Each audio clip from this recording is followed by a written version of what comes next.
Для этого простого и вкусного рецепта берем фарш. Натираю одну среднюю луковицу на крупной терке и добавляю в фарш.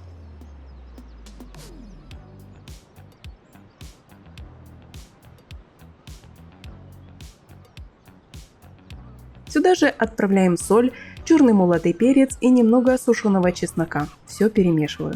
Список продуктов для этого рецепта вы найдете в описании под видео. Теперь придаем форму фрикаделька. Есть разные способы, но в этом видео просто скатаю их шариками на тарелку. Так удобнее. Можно использовать весы или чайную ложку, но я разделяю рукой на одинаковые плюс-минус части и формирую. Тем временем кастрюля объемом 2 литра уже на огне.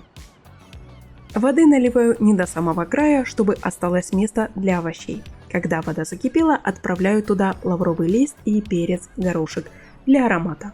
Аккуратно выкладываю наши фрикадельки.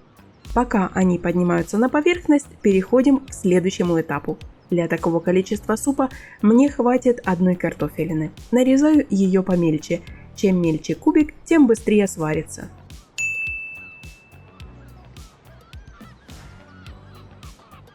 Закидываю картошку в кастрюлю и как только закипит, собираю пенку.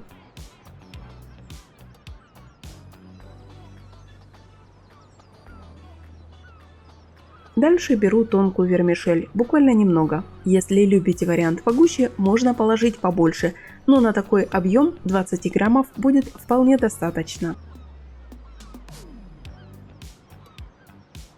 Следом идет морковь. Одну небольшую морковку натираю на мелкой терке. Зажарку не делаю, чтобы сохранить легкость и диетические свойства рецепта. Поэтому отправляю морковь в суп в свежем виде. Она даст приятный оттенок и природную сладость. Кстати, если вам нравятся такие простые рецепты, обязательно поделитесь этим видео с друзьями. В описании и в заставках в конце ролика есть и другие крутые подборки, которые помогут вам разнообразить ежедневный рацион.